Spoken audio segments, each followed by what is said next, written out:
Hello soul searchers, and welcome back to my channel, Falolu's Fortune, where we use tarot to gain better insight into ourselves and the world around us.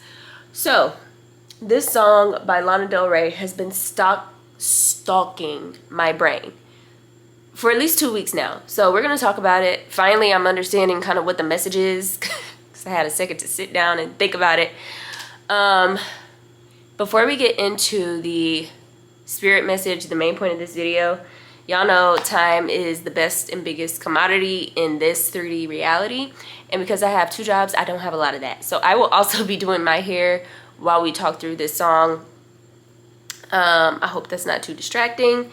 And for those who are wondering, I am using the Bread hair cream. It's like a leave-in conditioning cream.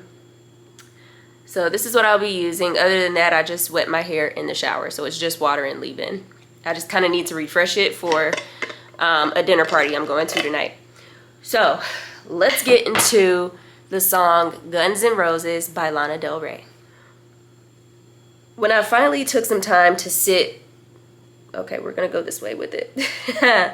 When I finally took some time to sit with the song and with the message, I got an image of a man coming home with a rose for presumably his partner. It's kind of the impression that I got.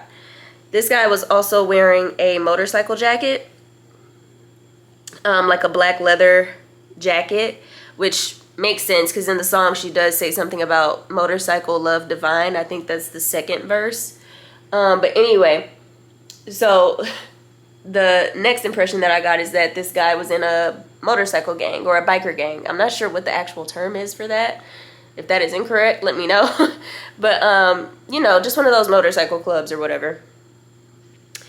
And then the message that I got with these quick images was just that, you know, the tools that this person would use at his job, being in this motorcycle gang, are not the same tools that he's going to use when he gets home to his partner. And that is where Guns N' Roses come in. Now, this is obviously not what Lana meant by the song. I'm pretty I mean, I don't know what she meant by the song, but this is just a message that I'm getting from the music. There is a distinct feeling that, like, the tool belt that a person will use in a motorcycle gang is very different from the tool belt that they will use when they get home to their family. So, like, we've already talked about this biker gang member and how, you know, maybe at work he has to have like harsher language and be a bit more blunt, a little more abrasive with the way he talks to people. I don't know anything about motorcycle gangs, so excuse me if I'm like speaking out of turn, but I watched the first episode of Sons of Anarchy, so I know they have guns. So based off of everything that I'm saying is based off of that show. So they would probably need guns on a day at the job. They would need their motorcycles, obviously. But when they come home, the tool belt is going to be a little different, you know. If they have kids, they're maybe going to want to bring toys home for their kids, or roses for their partner, or. And even the communication is going to be different. It might not be as blunt and abrasive. It might be a bit more soft and like calm. And this is a very specific example, but I think all of us can apply this a little bit to our respective jobs and lives and the people in them. The card that's coming up with this, like I said did I say this? No, I said the song was stalking me. So it's funny because the song has been stalking me, but I feel like this specific tarot card has been stalking me as well. And the card that came up with this song is the Strength card, which usually does talk about, like, I'm going to have to just use a comb. Strength card usually does talk about the primal side and the civilized side basically coming toe to toe, and you having to figure out which side of yourself you want to showcase. This Strength card, I'm almost seeing it in motion.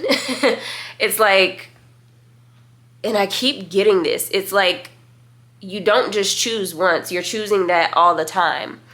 I think with strength card, it normally comes up as like, what version of yourself do you want to be? And of course, when you're thinking about like those different versions of self, it starts, because we're taught that the self is kind of steady, or at least it should be. It should be a bit more stable. And I mean, absolutely, have your core values and things like that. But there is a sense that like, it's not necessarily steady. Like the lady and the lion that are shown on the strength card, I'll include a picture here in case you aren't familiar, but they are both parts of you or parts of us. And they have tools available. They have tools available for us to use. And so it's just up to us to know when to switch out those tool belts and what's needed where. Yeah, I think I always operated with this idea that if you're not being fully yourself all the time, then you're not being authentic. And that's not really true. That's not, at least in this context with what the strength card is saying, that's not true at all. It's like you have to don different, the way it initially came through was costumes. But even that didn't feel quite right. So tool belts, it's like you're always you. And you always have access to these different sides of you. And you're basically just switching out tool belts. You're switching out tools and trying to figure out when you need the guns, not literally, and when you need the roses. And both are actually different types of strength, if you really think about it. Guns are obviously like the ones that everyone recognizes as a source of power and quote unquote strength, although debatable. Sometimes they are, sometimes, it's all about, because they're just tools. So it really depends on who's wielding them, right? And that goes for everything. So, but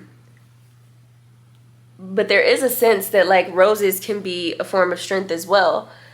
It's about being a little softer and gentler in your approach, but also being protective of yourself, because roses do have thorns. So it's not like you're just out here vulnerable or anything like that. You're actually quite protected as you're being a bit more gentle and soft, whatever that means to you. It's not that one is better than the other. It really just kind of depends on context, what's going on, who's around, and what's really needed, This message is kind of bringing me to elephants. So flow with me for a moment. If you have been here long enough, or if you know me really well, you know that I do not like lions. I like lionesses enough, but I do not like male lions. And there are multiple reasons for that. Like a lot of animals in the animal kingdom, they practice infanticide, which is basically killing cubs who they feel might become the alpha one day. Gorillas do that as well. And I just feel like they're kind of a bunch of hype. Like the reason why a pride has a lion and then a bunch of lionesses is because he's supposed to be there to protect the lionesses, right? Well, that's a bit of a scam, because if it's a big enough prey or a big enough threat, the lionesses still have to jump in. The lionesses do all of the hunting. They get the food for him. And so, considering that this is a symbol of power, that everybody is like, they call the lion the king of the jungle, which really is also inaccurate. It should be the king of the savannah. But it's like this animal, this male lion, is put on a pedestal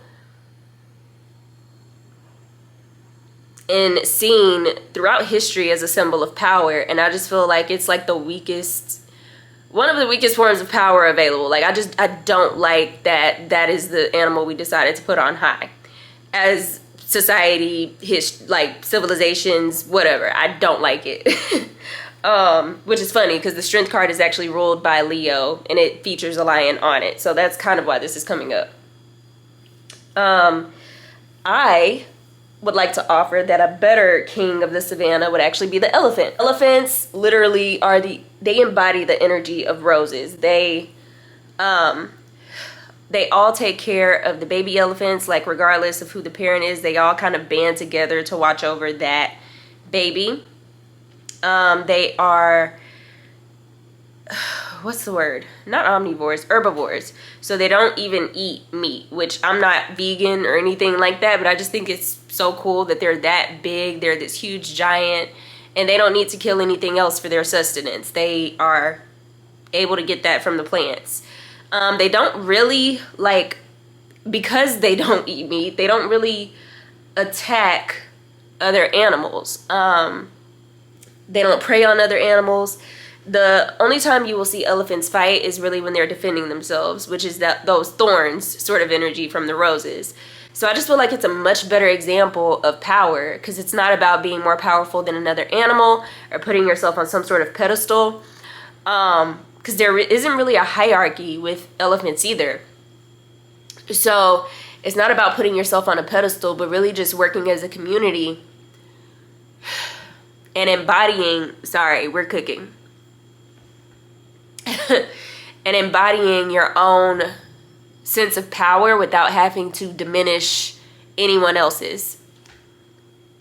It's like they don't have to conquer anyone else. They don't have to, they just don't have to do the stuff that lions have to do. And you know, for as gentle as they are, most animals will not mess with them. And even if they do, they're coming in numbers. And even then, whether or not they're successful is not the most, it's not a definitive thing. So like if you have a pack of lions coming after some elephants, just because they have the numbers doesn't mean they're necessarily going to win. So lions actually tend to stay away from elephants just because they know the chances of them being able to take an elephant down are pretty slim. So all of this being said, I just feel like it's such a good example of what real strength and power are. And let's create a petition that the elephant becomes the new king of the savannah, because the lion got y'all confused about what real power is. Thank you for listening to my TED Talk. Anyway, that is the energy of the song Guns N' Roses by Lana Del Rey, as received by me. Of course, if you listen to this song, you get other messages from it, then feel free to drop those below. Or if you just want to listen to the song, absolutely go check it out. It's Lana. Need I say more? Thank you guys so much for tuning in. I'm going to go ahead and finish my hair, and I will see y'all in the next video. See you later, soul searchers.